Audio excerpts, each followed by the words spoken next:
സ്വന്തം കുഞ്ഞിനെ, മുലകുടിപ്രായമുള്ള കുഞ്ഞിനെ മടിയിൽ വെച്ച് ഇങ്ങനെ കളിപ്പിച്ചിരിക്കുകയാണ്. ഇരിക്കുമ്പോ അന്ന് ബാർബക്യൂ ഉണ്ട് വീട്ടിലൊക്കെ, മാംസം ചുടുന്ന സംവിധാനം അറബികൾക്കൊക്കെ ഉണ്ടല്ലോ, ബാർബക്യൂ. നമ്മുടെ നാട്ടിലൊക്കെ തുടങ്ങി, അങ്ങനെയാണ് ചുട്ടതും കരിച്ചതൊക്കെ ഉണ്ടായത് അല്ലെ. അപ്പൊ ആ ഒരു ഇരുമ്പിൽ ഭക്ഷണം കൊണ്ടുവരികയാണ് മുമ്പിലേക്ക്. ആ പാത്രം അടക്കം ഈ കുഞ്ഞിന്റെ ദേഹത്തേക്ക് വീണു. തിളച്ചുമറിയുന്ന ചൂടുള്ള ഇരുമ്പ്, അതിന്റെ മീതെ ഭക്ഷണം, തീക്കനിൽ നിന്ന് കൊണ്ടുവരിക, സ്വന്തം കുഞ്ഞിനെ താഴെ വെച്ച് കളിപ്പിക്കുകയാണ്. ആരാ കൊണ്ടുവരുന്ന? അവിടുത്തെ വേലക്കാരി പെണ്ണ്. കയ്യിൽ നിന്ന് ആ പാത്രങ്ങൾ വീണു. എന്ത് ചെയ്യാൻ? ആ കുഞ്ഞ് ആ അപകടത്തിലാണ് മരിക്കുന്നത്. മഹാനായ ഖൈസ് ഇബ്നു ആസിം എന്ന സ്വഹാബി, വഇന്നക ലഅലാ ഖുലുഖിൻ അദീം എന്ന് പറഞ്ഞ നബിയിൽ നിന്നല്ലേ സൽസ്വഭാവം എന്താണെന്ന് പഠിച്ചത്. അങ്ങനെയല്ലേ സ്വഭാവ വിശുദ്ധിയിലേക്ക് ഹബീബ് വഴി നടത്തിയത്. മഹാനായ സ്വഹാബി അത് കണ്ടപ്പോഴാണ് ആ പെണ്ണിനോട്, ആ പെണ്ണിങ്ങനെ വിറക്കുകയാണ് പേടിച്ചിട്ട്. ലാ റൗഅ അലൈകി, പെണ്ണേ നിങ്ങൾ പേടിക്കണ്ട, അൻതി ഹുർറത്തുൽ ലിവജ്ഹില്ലാഹ്, അല്ലാഹുവിന് വേണ്ടി നിങ്ങളെ ഞാൻ സ്വതന്ത്രയാക്കിയിരിക്കുന്നു പെണ്ണേ. യാ അല്ലാഹ്, എന്താണിത്? നമ്മളെ കൊണ്ട് കഴിയുമോ? നമ്മളെ കുട്ടിയെ സൂചിച്ചിട്ട് കുട്ടിക്ക് എന്തെങ്കിലും അസുഖം വന്നാൽ ഡോക്ടറെ തച്ച് കൊല്ലും, നമ്മൾ ആശുപത്രി മുഴുവൻ തച്ച് പൊളിക്കും അല്ലെ. എന്തെങ്കിലും ഒരു കൈപ്പിഴ വന്നാൽ ലക്ഷക്കണക്കിന് പെണ്ണുങ്ങളുടെ പ്രസവം നടത്തുകയും അവർക്ക് സൗകര്യപൂർവ്വം മക്കളെ പ്രസവിക്കാനുള്ള സൗകര്യം ചെയ്തു കൊടുത്ത ഏതെങ്കിലും ഹോസ്പിറ്റല്, നമ്മൾ വിചാരിക്കും പൈസ കൊടുത്തിട്ടല്ലേ എന്ന്. പാതിരാത്രി ഉറങ്ങുന്നിടത്തേക്ക് ഡോക്ടർമാരെ ഇറങ്ങി വരിക, സ്വന്തം കുട്ടികളെയും മക്കളെയും ഭർത്താവിനൊക്കെ ഇരുത്തിയിട്ട് 2 മണി 3 മണിക്ക് പ്രസവ ടൈമാണ്, പോവാണ്. എത്ര പൈസ കൊടുത്താൽ ഇതിന് പകരാവും?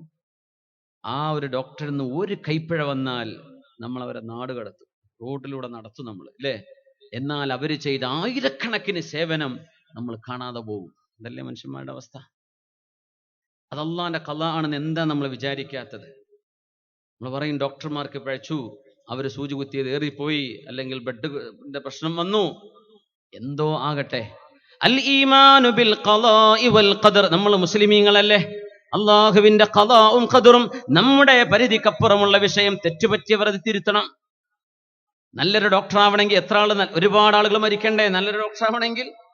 ആ ഒരു ഖളാ, റബ്ബേ എന്റെ ഭാര്യക്കാണ് സംഭവിച്ചത്, എന്റെ മോൾക്കാണ്, എന്റെ പെങ്ങൾക്കാണ് സംഭവിച്ചത്, മാഷാ അല്ലാഹു വഖദറ, അല്ലാഹു തീരുമാനിച്ചു നടന്നു, എന്റെ പെങ്ങൾ ആ പ്രസവത്തിൽ മരണപ്പെട്ടു എന്ന് ചിന്തിക്കേണ്ടതിന് പകരം ഒരു ആയിരക്കണക്കിന് ആളുകൾക്ക് സേവനം ചെയ്ത ഡോക്ടർമാരെ, അവിടുത്തെ നഴ്സുമാരെ, ആ സ്ഥാപനത്തെ മുഴുവനും അടിച്ചു തകർത്ത് ആക്ഷേപിക്കാൻ മുന്നോട്ട് വരുന്നവർ കേൾക്കണമേ.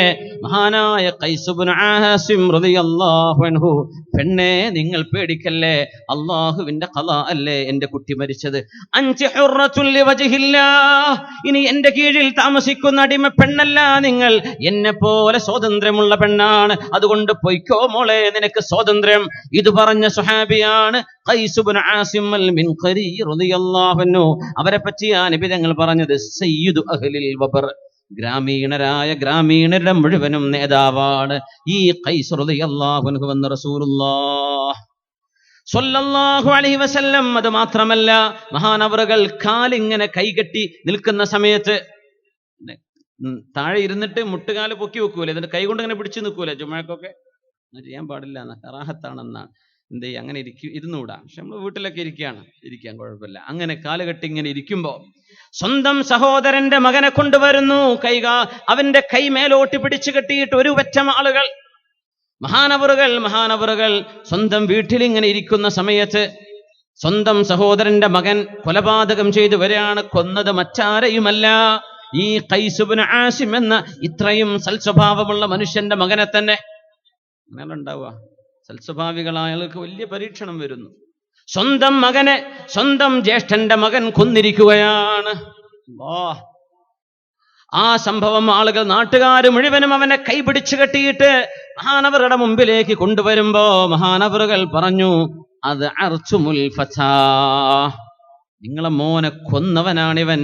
ഈ തൊട്ട സമയം ഒരു വാക്ക് തർക്കമുണ്ടായി, നിങ്ങളുടെ മോനെ, നിങ്ങളുടെ ജ്യേഷ്ഠന്റെ മകൻ ഇവൻ കൊന്നിരിക്കുന്നു, മകൻ മരിച്ചിരിക്കുന്നു. ആദ്യം പറഞ്ഞു ഇന്നാ ലില്ലാഹി വ ഇന്നാ ഇലൈഹി റാജിഊൻ, അല്ലാഹുവേ, ഞങ്ങളെല്ലാം നിനക്കുള്ളവരല്ലോ, നിന്നിലേക്കല്ലേ ഞങ്ങൾ യാത്ര പിരിക്കുന്നത്, നിന്നിലേക്കല്ലേ ഞങ്ങൾ വരാൻ പോകുന്നത്. എന്നിട്ട് പറഞ്ഞു, അത് അർച്ചുമുൽ ഫതാ, കൊല്ലാൻ ഉദ്ദേശിച്ചുകൊണ്ടല്ല, പക്ഷെ ആ തർക്കത്തിൽ അടിപിടിയിൽ കൊലപാതകം നടന്നു പോയതാണ്. നിങ്ങൾ എന്റെ സഹോദരന്റെ മകനെ വല്ലാതെ പേടിപ്പിച്ചല്ലേ. അത് അർച്ചുമുൽ ഫതാ. കൈയഴിച്ചു കൊടുക്കിയവന്, കൈയഴിച്ചു കൊടുത്തു. ജ്യേഷ്ഠന്റെ മോനോട് പറയാൻ, യബ്ന അഖീ, എന്റെ സഹോദരന്റെ മോനെ, അൻഖസ്ത അദദക്, നിന്റെ കുടുംബത്തിലെ ഒരാളുടെ എണ്ണം നീ കുറച്ചു. നിന്റെ മോനെ നിന്റെ അടിയാൽ അവൻ മരിച്ചു. വഅസിംത ബിറബ്ബിക്, നിന്റെ റബ്ബിനോട് നീ തെറ്റ് ചെയ്തു. വഅസഅത ഇലാ ഖൗമിക, സ്വന്തം നാട്ടുകാരോട് നീ മോശമായി പെരുമാറി. വഖതൽത നഫ്സക ബിയദിക്, മോനെ നിന്റെ കൈകൊണ്ട് ഒരാളെ നീ കൊന്നുകളഞ്ഞു.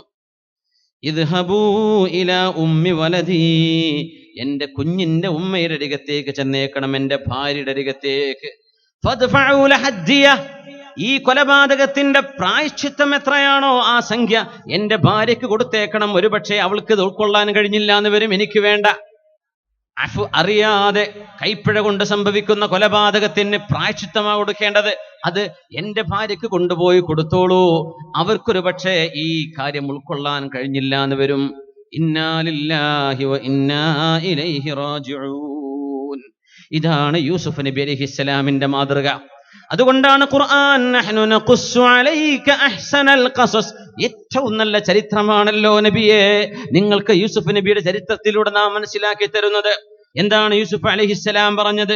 ഖാല ലാ തസ്രീബ അലൈക്കുമുൽ യൗം യഗ്ഫിറുല്ലാഹു ലക്കും വഹുവ അർഹമുർ റാഹിമീൻ. സ്വന്തം ജ്യേഷ്ഠന്മാർ പൊട്ടക്കിണറ്റിൽ എറിഞ്ഞിട്ടേ മരിക്കാൻ വേണ്ടി ചെയ്ത പണിയാണ്. എന്നിട്ട് അവരോട് പറയാ, സ്വന്തം കാൽ കീഴിലേക്ക് തിരിച്ചു വരുമ്പോ അങ്ങനെ ഉണ്ടാവും. ചെറുപ്പത്തിലൊക്കെ ബുദ്ധിമുട്ടാക്കി, പിന്നെ അവനങ്ങ് ഉഷാറായി, വലിയ പേരെയും സൗകര്യങ്ങളൊക്കെ ആയി. പഴയ കഥ ഇങ്ങനെ പറയും, നിന്നെ അങ്ങനെ ചെയ്ത ആളെല്ലോടൊക്കെ ഓർമ്മയുണ്ടോ? ആട്ടെ, അങ്ങനെ പറയാനേ പാടില്ല എന്നാ, പഴയ കഥ പറയണ്ട. യൂസുഫ് നബി അലൈഹിസ്സലാം എന്താ, ലാ തസ്രീബ അലൈക്കുമുൽ യൗം, ഒരു പ്രതികാരവുമില്ല. അത് മാത്രമല്ല, സൂറത്ത് യൂസുഫിലെ 100-ാമത്തെ ആയത്ത് വലിയൊരു മാതൃകയുള്ള ആയത്താണ്. ബിസ്മില്ലാഹിർ റഹ്മാനിർ റഹീം. وقال يا أبت هذا تأويل رؤياي وقال يا أبت هذا تأويل رؤياي من قبل قد جعلها ربي حقا وقد أحسن بي إذ أخرجني من السجن. യൂസുഫ് നബിയുടെ ചരിത്രം അറിയാലോ. രാജാവായി യാക്കൂബ് നബിന്റെ കാഴ്ചയൊക്കെ തിരിച്ചു കിട്ടി. അവർ ഈജിപ്തിലേക്ക് വരുന്നു, ഉമ്മ വരുന്നു, വാപ്പ വരുന്നു. 11 കൗകബൻ, 11 സഹോദരന്മാരും എല്ലാരും വന്ന് യൂസുഫ് നബിയുടെ മുമ്പിൽ വണങ്ങുകയാണ്. വന്നൊരു സ്വപ്നം കണ്ട കഥ ഉണ്ട് അല്ലേ? യൂസുഫ് നബി എന്ത് കണ്ടു? 11 നക്ഷത്രങ്ങളും സൂര്യനും ചന്ദ്രനും തനിക്ക് സുജൂദ് ചെയ്യുന്നതായിട്ട്. ഇപ്പൊ പറഞ്ഞു, മോനെ ആരോടും മിണ്ടിയേക്കണ്ട, അവരാ സൂയി വെച്ചേക്കും. പക്ഷെ അള്ളാഹുവിന്റെ തീരുമാനം യൂസുഫ് നബിയെ അവർ അപായപ്പെടുത്താനാ. അള്ളാന്റെ ഖദർ എന്താണ്? രക്ഷപ്പെടുത്താനാ. അവരൊക്കെ വന്നിരിക്കുകയാണ്. നമ്മൾ മനസ്സിലാക്കുക, നമ്മളെ വിഷമിപ്പിച്ച ആളുകൾ നമ്മളൊരു അവസ്ഥയിലേക്ക് എത്തുന്നു. അവരെപ്പോഴും പഴയ വിഷമത്തിൽ തന്നെയാണ് നമ്മുടെ മുമ്പിലേക്ക് വരുന്നു. യൂസുഫ് നബി സ്വന്തം വാപ്പയോട് പറയാണ്, അവരൊക്കെ വണങ്ങി മഹാനവറുകളെ ബഹുമാനിച്ചു. നബിയായ യൂസുഫ് നബി അലൈഹിസ്സലാമിന്റെ മുമ്പിൽ യാക്കൂബ് നബി എന്ന സൂര്യൻ, ഉമ്മ എന്ന ചന്ദ്രൻ, 11 നക്ഷത്രങ്ങൾ എന്ന 11 സഹോദരങ്ങൾ, അവരാ വരുന്ന കാഴ്ച സ്വപ്ന വ്യാഖ്യാനം നടക്കുകയാണ്. ആ സമയം യൂസുഫ് നബി പറഞ്ഞ വാക്ക് നോക്കണം. എന്റെ ഉപ്പാ, ഞാൻ മുമ്പൊരു സ്വപ്നം കണ്ടില്ലയോ ഉപ്പാ, ആ സ്വപ്നത്തിന്റെ വ്യാഖ്യാനമാണിത്. എന്റെ ഉടമസ്ഥനായ സൃഷ്ടാവായ അല്ലാഹു ആ സ്വപ്നം സത്യമായി പുലർത്തി. വഖദ് അഹ്സന ബി, അല്ലാഹു എനിക്ക് ഉപകാരം ചെയ്തുവല്ലോ ഉപ്പാ. ഇത് അഖ്റജനി മിനസ് സിജ്ൻ, എന്നെ ജയിലിൽ നിന്ന് അല്ലാഹു മോചിപ്പിച്ചില്ലേ. എന്താ ഇവിടുത്തെ വിഷയം എന്നറിയോ? എന്നെ പൊട്ടക്കിണറ്റിൽ നിന്ന് രക്ഷപ്പെടുത്തിയില്ലേ എന്നാ പറയേണ്ടത്. ആ പൊട്ടക്കിണറിന്റെ കഥ പറയാതെ ഈജിപ്തിലേക്ക് വന്നിട്ട് സുലൈഖ ബീവിയുമായുള്ള ആ ഒരു ആരോപണത്തിൽ നിരപരാധിയായ യൂസുഫ് നബി ജയിലിൽ പോകുന്നു. അള്ളാഹു ജയിലിൽ നിന്ന് രക്ഷപ്പെടുത്തുന്നു. എന്നെ ജയിലിൽ നിന്ന് രക്ഷപ്പെടുത്തിയില്ല വാപ്പാ, അള്ളാഹു ഉപകാരം ചെയ്തില്ലേ? എന്തുകൊണ്ട് പൊട്ടക്കിണറ്റിന്റെ കഥ പറഞ്ഞില്ല? 11 സഹോദരന്മാര് മുമ്പിലുണ്ട്. ഇത് കേൾക്കുമ്പോ അവർക്കൊരു വിഷമം തോന്നും. അന്ന് ബുദ്ധിയില്ലാതൊക്കെ ചെയ്തില്ലേ? അത് പറഞ്ഞില്ല യൂസുഫ് നബി അലൈഹിസ്സലാം. പൊട്ടക്കിണർ പറയാതെ പറഞ്ഞത് സിജിൻ, ജയിലിന്റെ കാര്യമാണ്. ജയില് നടന്നത് ഇവരെ കൊണ്ടല്ല, അത് ഈജിപ്തിൽ നടന്നൊരു സംഭവമാണ്. ഇത് അഖ്റജനീ മിനസ്സിജിൻ, അല്ലാഹുവല്ല ഉപ്പാ എന്നെ ജയിലിൽ നിന്ന് മോചിപ്പിച്ചത്, അതുകൊണ്ട് അവൻ എത്രയാണ് എനിക്ക് ഉപകാരം ചെയ്തത് എന്ന് സ്വന്തം 11 സ്വന്തം ജേഷ്ഠന്മാരും ഒരനുജൻ ബിന്യാമീൻ എന്ന അനുജൻ, ഉമ്മയും വാപ്പയുമുള്ള സദസ്സിൽ ആ 10ഓളം സഹോദരന്മാർ ചെയ്ത ഉപദ്രവത്തെ എടുത്തു പറയാതെ അവരൊന്നും അറിയാത്ത ഒരു കഥ പറഞ്ഞുകൊണ്ട് അള്ളാഹു എന്നെ രക്ഷപ്പെടുത്തിയില്ലേ ഉപ്പാ. ഇതാണ് അഹ്സനുൽ ഖസസ്, ചരിത്രങ്ങളിലെ ഏറ്റവും വലിയ ചരിത്രം. പഴയകാല കഥകൾ പറയല്ലേ, വിഷമിപ്പിക്കല്ലേ, പ്രയാസപ്പെടുത്തല്ലേ, ആളുകളെ ബുദ്ധിമുട്ടാക്കല്ലേ. ചെയ്തു പോയ തെറ്റുകൾ അള്ളാഹു പൊറുക്കുകയല്ലാതെ നമ്മളിങ്ങനെ ഏറ്റു പറഞ്ഞിട്ട് എന്ത് നടക്കാൻ? അവൾ മുമ്പ് അങ്ങനെ ചെയ്ത പെണ്ണല്ലേ, അവൾ അത് ചെയ്തവളല്ലേ, അവൻ അത് ചെയ്തവനല്ലേ, ഒന്നും പറയല്ലേ. കഴിഞ്ഞതൊക്കെ അള്ളാഹ് പുറത്തു തരാൻ വിചാരിച്ചാൽ ഇതെന്തിനാ നമ്മൾ ഇങ്ങനെ വിഷമിപ്പിക്കുന്നത്? അള്ളാഹു പുറത്തു കൊടുക്കൂലേ? അള്ളാഹു നമുക്കൊക്കെ പുറത്തു തരട്ടെ, അള്ളാഹു നമുക്ക് മാപ്പ് തരട്ടെ. 4-മത്തേത് മനസ്സിലാക്കേണ്ടത് മശ്ഹദുർ റിളാ, അള്ളാഹു എന്താണോ നൽകുന്നത് അതിൽ തൃപ്തിപ്പെടുന്നത് അതൊരു സൽസ്വഭാവമാണ്. അതിന് ഉദാഹരണം മറ്റൊന്നുമല്ല, ഉമർ ഇബ്നു അബ്ദുൽ അസീസ് റളിയല്ലാഹു അൻഹു തന്നെ ബഹുമാനപ്പെട്ടവർക്ക് വിഷം കൊടുത്ത തന്റെ ഒരു വേലക്കാരൻ, മഹാനവറുകൾ വിഷബാധയേറ്റുകൊണ്ടാണ് മരിക്കുന്നത്. ഉമർ ഇബ്നു അബ്ദുൽ അസീസ് റളിയല്ലാഹു അൻഹു ഒരാൾ വിഷം കൊടുത്തു, സ്വന്തം വീട്ടിലെ ആള് വിഷം കൊടുത്തു, ഭക്ഷണത്തിൽ വിഷം കൊടുത്തു. മഹാനവറുകൾക്കറിയാമായിരുന്നു ആ വിഷം തന്ന ആളിന്റെ പേരെന്താണ്, ആളാരാണ്, സ്വന്തം വീട്ടിലെ വേലക്കാരിൽ ആരാണ് വിഷം തന്നത് എന്നറിയാമായിരുന്നിട്ടും മഹാനവറുകൾ പറഞ്ഞു, വല്ലാഹി ലൗ അഅലം, എനിക്കറിയുകയായിരുന്നുവെങ്കിൽ അന്ന ശിഫാഇ ഫീ മദ്ദി ഇസ്ബഇ മാ മദത്തുഹാ, എനിക്ക് അല്ലാഹുവിന്റെ പരീക്ഷണം വന്നിരിക്കുന്നു, എന്റെ ശരീരത്തിലേക്ക് വിഷം കയറിയിരിക്കുകയാണ്, വിഷം കയറിയിരിക്കുകയാണ്. എന്റെ രോഗത്തിന്റെ ശിഫ ഞാനിങ്ങനെ വിരൽ നീട്ടിയാൽ, വിരലനക്കിയാൽ അല്ലാഹു നൽകുമെങ്കിൽ തന്നെയും ഞാനത് ചെയ്യാൻ പോകുന്നില്ല. ഫർരിളാ, കാരണം ഞാൻ തൃപ്തിപ്പെടുകയാണ്. അഹബ്ബുഹു ഇലല്ലാഹി അഹബ്ബുഹു ഇലയ്യ, എന്റെ റബ്ബ് എന്താണോ എനിക്ക് വിധിച്ചത് അതുതന്നെയാണ് എനിക്കിഷ്ടം. അള്ളാഹുവിന് എന്റെ മരണം ഒരു വിഷം കഴിച്ചു മഴിക്കാനാണല്ലേ അള്ളാഹിന്റെ തീരുമാനം, അത് നടന്നോട്ടെ. എന്നെക്ക് വിഷം തന്ന ആൾ എനിക്ക് വേണ്ട, അവനോട് പ്രതികാരമില്ല. അർറിളാ, അള്ളാഹുവേ നീ തന്നതിൽ തൃപ്തിപ്പെട്ടു. അസുഖം വരുമ്പോ ഈ അവസ്ഥ നമുക്ക് വേണം, വേദനയ്ക്ക് വിഷമിക്കരുത്, എന്ത് ചെയ്യരുത്, അള്ളാഹുവിനെ പഴിചാരരുത്. ക്യാൻസറും മറ്റു ബുദ്ധിമുട്ടൊക്കെ ഉള്ള രോഗികളില്ലേ, അള്ളാഹു എല്ലാവർക്കും ശിഫ കൊടുക്കണേ പടച്ചോനെ. വേദന സഹിക്കാൻ പറ്റാതെ കിടക്കുന്ന രോഗികൾ, എത്ര പാലിയേറ്റീവിൽ ആളുകളൊക്കെ ചെയ്യുന്ന സേവനം വലുതല്ലേ. എല്ലാ വീട്ടിലും കയറിയിട്ട് ആ രോഗികൾക്ക് ആളുകളൊക്കെ നമ്മുടെ ഖാഫിലയുടെ അതുപോലെ തന്നെ സഹചാരിയുടെ SKSF പ്രവർത്തകരൊക്കെ സേവന പ്രവർത്തനങ്ങൾ ചെയ്തുകൊണ്ടിരിക്കുന്നവരാണ്. അല്ലാഹു ഇനിയും അവർക്ക് സൗഭാഗ്യം നൽകട്ടെ. ഈ പാലിയേറ്റീവ് പോലെയുള്ള സംഭവങ്ങളുമായി സഹകരിച്ചുകൊണ്ടോ അല്ലാതെയോ രോഗികളെ ശുശ്രൂഷിക്കുക എന്തൊരു വലിയ കൂലിയാണ്, എത്ര വലിയ കൂലിയാണ്. അല്ലാഹുവേ, വേദനയുള്ള അസുഖം സഹിക്കാൻ പറ്റാത്ത തരല്ലേ പടച്ചോനെ. ഞങ്ങൾ ആരെയും മാതാപിതാക്കൾ, കുടുംബ ബന്ധുക്കൾ, നാട്ടുകാർ, സഹോദരങ്ങൾ, ആരെയും ഒരു ശത്രുക്കളും ഞങ്ങളെ ചീത്ത പറയുന്നവരാണെങ്കിൽ തന്നെ പടച്ചവനെ ഒരാളെയും വേദനയുള്ള അസുഖം കൊണ്ട് പരീക്ഷിക്കരുതേ തമ്പുരാനെ. ആമീൻ യാ റബ്ബ്. എത്ര ചീത്ത വിളിച്ചാലും കളിയാക്കിയാലും മനുഷ്യന്മാരല്ലേ, ശരീരത്തിൽ വേദന ഉണ്ടാവൂലേ. അല്ലാഹു ആരെയും പരീക്ഷിക്കല്ലേ പടച്ചവനെ, അല്ലാഹു ആരെയും പരീക്ഷിക്കല്ലേ റബ്ബേ. ഈ സദസ്സിൽ വന്ന ഒരാൾക്കും റബ്ബേ, ആൺകുട്ടികൾക്കും പെൺകുട്ടികൾക്കും ചെറിയവർക്കും വലിയവർക്കും പ്രായമുള്ളവർക്കും ചെറിയവർക്കും എല്ലാവർക്കും നീ നിന്റെ കാവൽ നൽകി മരണം വരെ ആഫിയത്ത് നൽകണമേ തമ്പുരാനെ. ആമീൻ യാ റബ്ബൽ ആലമീൻ. ദുആ ചെയ്തോളൂ മുഅ്മിനീങ്ങളെ, അല്ലാഹു നമുക്ക് ആഫിയത്ത് തരട്ടെ. ഹബീബായ നബി തങ്ങൾ സ്വഭാവ ശുദ്ധീകരണത്തെ സംബന്ധിച്ച് എത്രയാണ് ഹദീസിൽ പറഞ്ഞത്, എത്ര വാക്കുകളാണ് മുത്തുനബി തങ്ങൾ പറഞ്ഞത്. റസൂലുള്ളാഹി സ്വല്ലല്ലാഹു അലൈഹി വസല്ലമ തങ്ങൾ നമ്മളോട് പറഞ്ഞ ഒരു ഹദീസ് ഇങ്ങനെയാണ്. ഖാല റസൂലുള്ളാഹി സ്വല്ലല്ലാഹു അലൈഹി വസല്ലം, അഹബ്ബു ഇബാദില്ലാഹി ഇലല്ലാഹി അഹ്സനുഹും ഖുലുഖാ, അല്ലാഹുവിന്റെ സൃഷ്ടികളിൽ ഏറ്റവും നല്ലവർ അവരിൽ ഏറ്റവും നല്ല സ്വഭാവ ഗുണങ്ങളുള്ളവരാണ്. അഹബ്ബു ഇബാദില്ലാ, അല്ലാഹുക്ക് അവരെയാണ് ഇഷ്ടമത്രേ. അങ്ങനത്തെ കുറെ ആളുകളായി ഒരു വീട്ടിൽ ജീവിക്കുമ്പോൾ എന്ത് രസമായിരിക്കും. ആ വീട്ടിലേക്ക് അള്ളാഹുവിന്റെ കരുണയുടെ നോട്ടം വരില്ലേ? അതല്ലേ അതിന്റെ അത്ഭുതം. തെറ്റുകൾ ചെയ്യാത്തവരാരാണ്? ഉപദ്രവം ചെയ്യാത്തവരാരാണ്? ഒരു വീട്ടിൽ വിഷമില്ലാത്ത വീട് വല്ലതുണ്ടോ? മാപ്പ് ചെയ്തു കൊടുക്കി, പുറത്തു കൊടുക്കി, അള്ളാഹു നമുക്ക് പുറത്തു തരും. അതുകൊണ്ട് സൽസ്വഭാവത്തിന്റെ ഏറ്റവും മഹിതമായ ഗുണം മശ്ഹദുൽ ഇഹ്സാൻ, ഇങ്ങോട്ട് ഉപദ്രവം ചെയ്തവർക്ക് അങ്ങോട്ട് നന്മ ചെയ്തു കൊടുക്കുന്നത്. അതൊരു വലിയ സംഭവമാണ്. അതെല്ലാരെ കൊണ്ടും കഴിയൂല. എങ്ങനെ? ഇങ്ങോട്ട് ഉപദ്രവം ചെയ്ത ആൾക്ക് അങ്ങോട്ട് നന്മ ചെയ്യാൻ.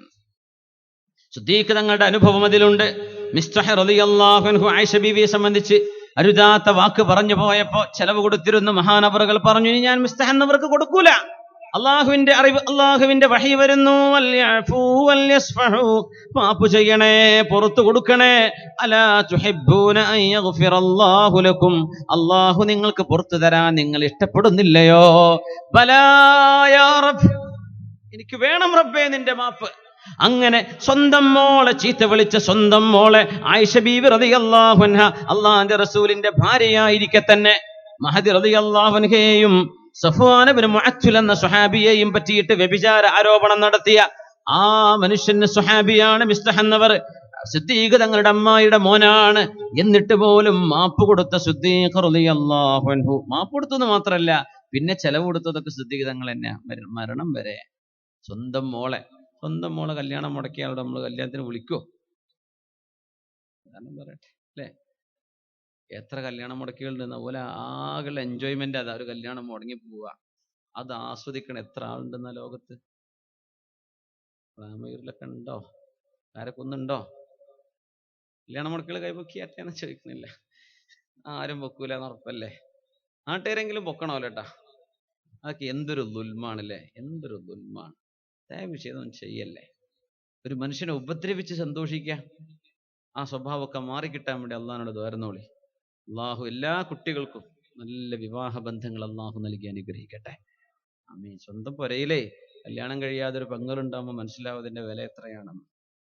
ആൾക്കാരെ കല്യാണം മുടക്കാൻ നല്ല രസാ, പക്ഷെ അവനവന് ആ അനുഭവം വരുമ്പോൾ മനസ്സിലാവും എത്രയാണ് അതിന്റെ വേദന. പിന്നെ അതൊന്നും താഴെ ഇറക്കി വെക്കാൻ കഴിയില്ല. അത്ര വലിയ ഭാരമേറിയ പാപങ്ങളാണതൊക്കെ. അള്ളാഹുവിനെ പേടിച്ചോളൂ. മിസ്തഹ് റളിയല്ലാഹു തആല അൻഹുവിന്റെ വിഷയത്തിലാണ് സിദ്ദീഖ് റളിയല്ലാഹു അൻഹു പറഞ്ഞത്, നബിയേ, അള്ളാഹു എനിക്ക് മാപ്പ് തരാൻ ഞാൻ ഉദ്ദേശിക്കുന്നു നബിയേ. ഇനി ഞാൻ മിസ്തഹ് എന്നവരെ ചെലവ് കൊടുക്കൂല എന്ന് പറഞ്ഞ വാക്ക് ഞാൻ പിൻവലിച്ചു നബിയേ. ഇനി മിസ്തഹ് എന്നവർക്ക് ഞാൻ തന്നെയാണ് ചെലവ് കൊടുക്കുന്നത്. സിദ്ദീഖ് റളിയല്ലാഹു അൻഹു. ഒരുപാട് വിഷയങ്ങളുണ്ട്, ഒരുപാട്. ചില വിഷയങ്ങൾ നിങ്ങൾ അറിയുന്നതായത് കൊണ്ട് ഞാൻ മാറ്റിവെക്കുകയാണ്. ഫുളൈൽ ഇബ്നു ഇയാദ് റളിയല്ലാഹു അൻഹു ഹറമിൽ കണ്ടൊരു രസകരമായ കഥ പറയുന്നുണ്ട്. ഹജ്ജിന് പോയപ്പോൾ കണ്ടൊരു കഥ. ഫുളൈൽ ഇബ്നു ഇയാദ് റഹിമഹുല്ലാഹ് മഹാനവറുകൾ പറഞ്ഞു, മിൻ അഫ്ളലി മൻ ഖാബൽതുഹും, ഞാൻ എൻ്റെ ജീവിതത്തിൽ കണ്ട ഏറ്റവും ശ്രേഷ്ഠനായ ഒരു മനുഷ്യനെ എനിക്ക് ഓർമ്മയുണ്ട്. ഹജ്ജിന് പോയപ്പോൾ കണ്ട ഒരു ശ്രേഷ്ഠനായ മനുഷ്യൻ. ഫിൽ ഹജ്ജ്, തവാഫ് ചെയ്തുകൊണ്ടിരിക്കുന്ന സമയം ഇടയ്ക്കൊരാളെ പോക്കറ്റ് അടിച്ചു. അപ്പൊ ഈ പണി പണ്ടുണ്ടെന്ന് അതിനർത്ഥം. സൂര്യഖമസ, എന്താ ചെയ്യ മനുഷ്യന്മാർക്ക്? എത്ര CC ക്യാമറ ഉണ്ട് അവിടെ, TV ഉണ്ട്, എന്നാലും ഇടയ്ക്ക് പോക്കറ്റ്. അതിനായിട്ട് വരുന്നവരുണ്ട് വിസ എടുത്തിട്ട്. ഉംറ വിസ അടിക്കണ എന്താണെന്നറിയാം? പോക്കറ്റ് അടിക്കാൻ. അങ്ങനത്തെ എന്തായിരിക്കും അതിൻ്റെയൊക്കെ ശിക്ഷ റബ്ബേ? അള്ളാഹുവിന്റെ ഹറമിൽ ചെന്നിട്ടാണ് ഈ കളിക്കുന്നത്. പഠിച്ച തമ്പുരാൻ നല്ല ബോധം കൊടുക്കട്ടെ. ആമീൻ. കുറെ ചെരുപ്പൊക്കെ നഷ്ടപ്പെടുന്നില്ലേ ഹറമിൽ ചെല്ലുമ്പോ? കുറെ എടുത്തു കൊണ്ടുപോയിരിക്കും. എല്ലാം എങ്ങനെ മാറിയിട്ട് പോവോ എനിക്കറിയില്ല. അതൊക്കെ തെറ്റാണ്. ഹറമിൽ ഒരു മുട്ടുസൂചി എടുത്താൽ ചിലപ്പോൾ ഒരു ലോറി കക്കണീന്റെ കുറ്റാക്കാരാണ് പുറത്തുനിന്ന്. കാരണം ഹറമല്ലേ അത്.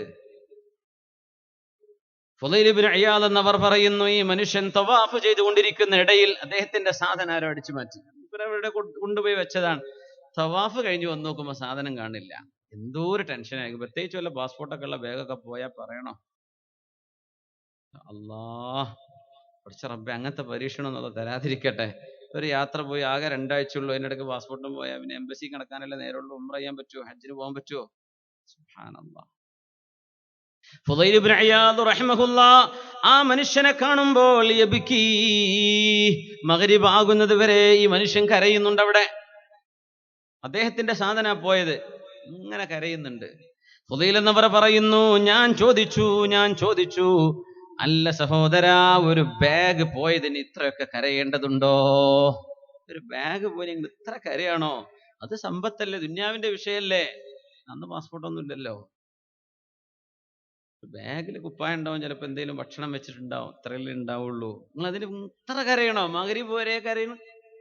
എന്തിനാണ് നിങ്ങൾ മിന്നജലിൽ മാലി തബ്കി, ഒരൽപ്പം സമ്പത്തിന് വേണ്ടിയാണോ നിങ്ങൾ ഇത്രത്തോളം കരയുന്നത് എന്ന് ഞാൻ അദ്ദേഹത്തോട് ചോദിച്ചു.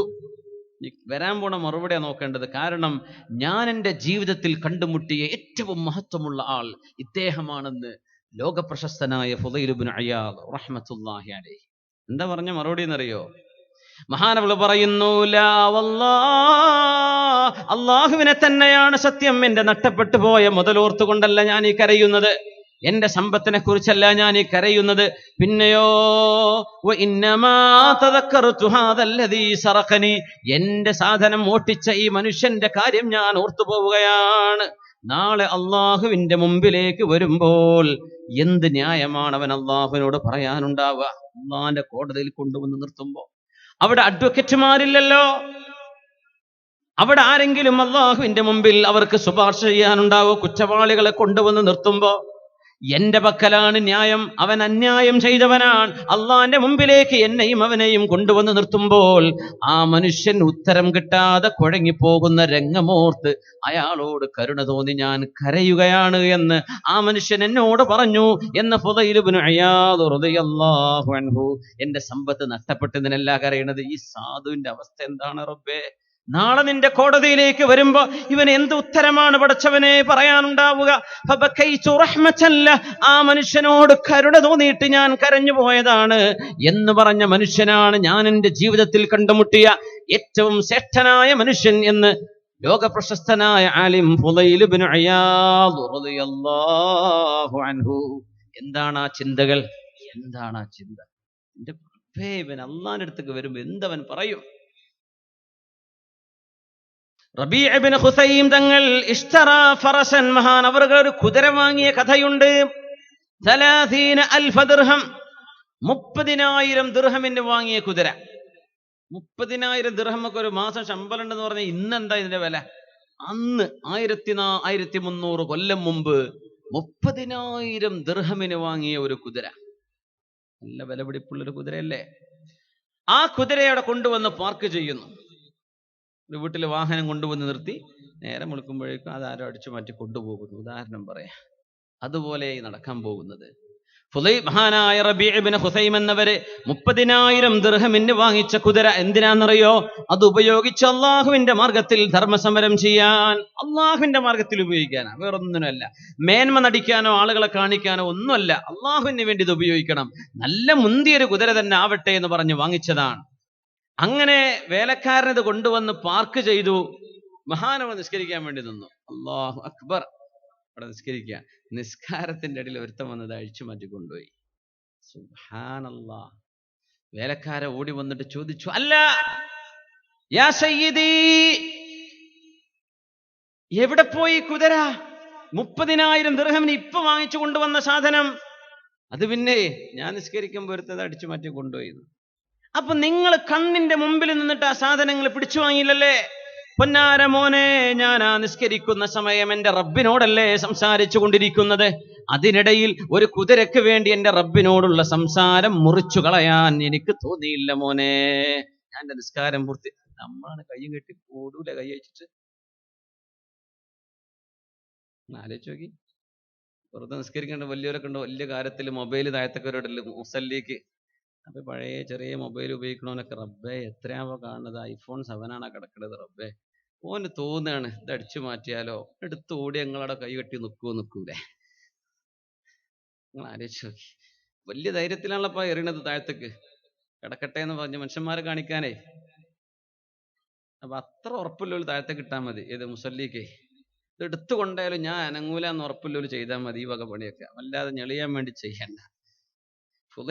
മഹാനായ റബീഅ ഇബ്നു ഖുസൈം എന്നവർ 30,000 വിലയുള്ള കുതിര കണ്ട് അയച്ചുകൊണ്ടപ്പോഴേ എന്റെ റബ്ബിനോട് ഞാൻ സംസാരിക്കും, എന്റെ നിസ്കാരം മുറുക്കേ ഈ പൈസക്കും വേണ്ടിയിട്ട് അതങ്ങ് പോട്ടെ എന്ന് വിചാരിച്ചു.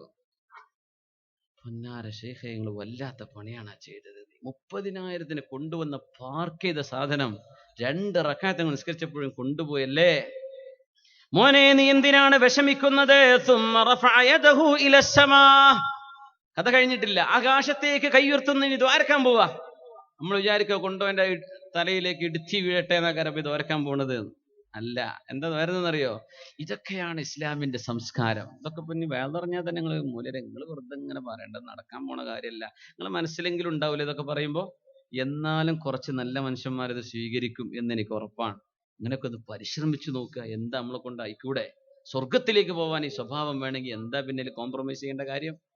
അങ്ങനെ തോന്നിയ ഒരാൾ അങ്ങനെ തീരുമാനിച്ചാൽ ഞാൻ രക്ഷപ്പെട്ടു. നമ്മൾ ഈ വരുന്നത് ഈ ലൈറ്റും ഈ ഗ്രൗണ്ടും ഈ മൈക്ക് സെറ്റും എന്തോരം നല്ല റാഹത്ത്. മാഷാ അല്ലാ, മൈക്കെല്ലാം ഉഷാറായിരിക്കും കേട്ടോ. ഇനി വേണമെങ്കിൽ നിങ്ങൾ കിടന്നുറങ്ങിക്കോളി. അൽഹംദുലില്ലാ. അപ്പോ ഇതൊക്കെ നമുക്ക് മുതലാവണമെങ്കിൽ ഒരാൾ നിങ്ങൾ എല്ലാവരും ഞാനടക്കം ഇതൊക്കെ ജീവിതത്തിൽ പകർത്തണം എന്നാണ്. അള്ളാഹു നമുക്ക് തൗഫീക്ക് തരട്ടെ. 30,000 രൂപ വിലയുള്ള തന്റെ കുതിര നഷ്ടപ്പെട്ടപ്പോഴാണ് നിസ്കാരത്തിനിടയിൽ നിസ്കാരം മുറിക്കാൻ എന്നെ കൊണ്ട് തോന്നിയില്ല മോനെ എന്ന് പറഞ്ഞ് ആ മുതല് നഷ്ടപ്പെട്ടതിന്റെ സങ്കടമല്ല പറയുന്നത്. റഫഅ യദഹു ഇലസ്സമാ, റഹ്മാനായ റബ്ബിന്റെ ഹദ്റത്തിലേക്ക് കൈ ഉയർത്തുകയാണ്. എന്താ പറയാൻ പോണെന്നറിയോ? യാ റബ്ബ്, അല്ലാഹുവേ കാരുണ്യവാനേ, അല്ലാഹുമ്മ ഇന്നഹു സറഖനി വലം അകുൽ ലിഅസ്രിഖ. പടച്ചവനെ, അവൻ എന്റേതാണ് മോഷ്ടിച്ചത്, ഞാൻ അവന്റേതൊന്നും മോഷ്ടിച്ചിട്ടില്ല. പടച്ചവനെ, ഞാൻ തെറ്റ് ചെയ്തിട്ടില്ല റബ്ബേ, അവനാണ് തെറ്റ് ചെയ്തത്. അല്ലാഹുമ്മ ഇൻ കാന ഗനിയൻ ഫഹ്ദിഹി, റബ്ബേ അവൻ ഒരു മുതലാളിയാണെങ്കിൽ അവന് ഹിദായത്ത് കൊടുക്ക് റബ്ബേ. മുതലാളി പിന്നെ മോഷ്ടിക്കേണ്ട കാര്യമുണ്ടോ? അവന് പൈസയുള്ളവനാണ്, എന്നിട്ടാണ് ഇത് മോഷ്ടിച്ചതെങ്കിൽ നീ അവന് ഹിദായത്ത് കൊടുക്ക് പടച്ചവനെ. വഇൻ കാന ഫഖീറൻ ഫഅഗ്നിഹി, പൈസ ഇല്ലാത്ത ഫഖീറാണ് മോഷ്ടിച്ചതെങ്കിൽ അല്ലാ അവന് എമ്പാടും പൈസ നീ കൊടുക്കണേ അല്ലാ. ഇത് ദുആയിരുന്ന മഹാനാ റബീഉ ഇബ്നു ഹുസൈം റളിയല്ലാഹു അൻഹു. കൊണ്ടേ ആൾക്ക് ദ്വാരക്ക, വാഹനം അടിച്ചു മാറ്റി കൊണ്ടുപോകുമ്പോഴേ പടച്ചവനെ പാവമാണെങ്കിൽ നീ പൈസ കൊടുക്ക റബ്ബേ അവന്. അവൻ മുതലാളിയാണെങ്കിൽ ഇനി ഇതൊന്നും ചെയ്യാതിരിക്കാനുള്ള തൗഫീഖ് കൊടുക്ക്, മോഷണമൊക്കെ നിർത്തിക്കോട്ടെ എന്ന് പറയുന്നവർ. ഇതൊക്കെയാണ് മകാരിമുൽ അഖ്ലാഖ്. ഈ കാലഘട്ടത്തിൽ ജീവിച്ച ജനറേഷനെയാണ് ഇസ്ലാമിന്റെ നാഗരികത, സംസ്കാരം എന്നൊക്കെ നമ്മൾ പറയുന്നത്. ഇതാണ് അവരുടെ ചിന്ത. ഇങ്ങനെയാണ്. അങ്ങനെ ചിന്തിക്കുന്ന ഏറ്റവും വലിയ സൽസ്വഭാവം അവരെ പഠിച്ചെടുത്തത് അഷ്റഫുൽ ഖൽഖിൽ നിന്നല്ലേ സ്വല്ലല്ലാഹു അലൈഹി വസല്ലം. ആറാമത്തേത് സൽസ്വഭാവത്തിന്റെ ഗുണം, നമ്മുടെ ഹൃദയങ്ങളിൽ നിന്ന് അസൂയയും പകയും ഇല്ലായ്മ ചെയ്യണം. ഇപ്പൊ ഡിലീറ്റ് ചെയ്യണം, ഫോർമാറ്റ് ചെയ്യാന്നൊക്കെ പറയില്ല നമ്മള്. ഈ നേരത്ത് അസൂയ, മറ്റോ നന്നാവുന്നത് അസൂയ. ഒരാൾക്കൊരു അള്ളാഹു ഗുണം ചെയ്താൽ അതിൽ കണ്ടുകൂടായ്മ. ഒരുത്തന്റെ വീട് തന്നെക്കാളൊന്ന് ഉഷാറായി പോയാൽ പിന്നെ അവൻ പറഞ്ഞെടുത്ത വട്ടിപ്പലിശയാണല്ലോ, അറിയില്ലട്ടോ. ഈ അറിയാത്ത പിന്നെ എന്തിനാ പറയണേ? വെറുതെ അങ്ങ് പറയാം, എന്തെങ്കിലും പറഞ്ഞുണ്ടാക്ക. മനുഷ്യന്മാരെ ഇകഴ്ച, അസൂയുണ്ട്, വേറൊന്നുമല്ല. തന്നെക്കാളി 2 വള ഏറെ പോലിട്ട് വന്നിടണേ പിന്നെ അവളെ അമ്മായിമാന്റെ അടിച്ചു മാറ്റിയിട്ടുണ്ടെന്ന് കൊണ്ടൊരു കഥ ഉണ്ട്. അതൊക്കെ ആണാവോ? വെറുതെ പറയാം. ഇങ്ങനെ എന്തെങ്കിലൊക്കെ നുണ പറയാം. ഒരു മനുഷ്യനോട് അസൂയ തോന്നിക്കുക. അസൂയ ഇത് വലിയ ഉപദ്രവമാണ്. അത് എല്ലാവരും ഖൽബിന്ന് ഒഴിവാക്കിയെങ്കിൽ മാത്രമേ സ്വർഗത്ത് കടക്കാൻ പറ്റുള്ളൂ. അല്ലാഹു തൗഫീഖ് തരട്ടെ.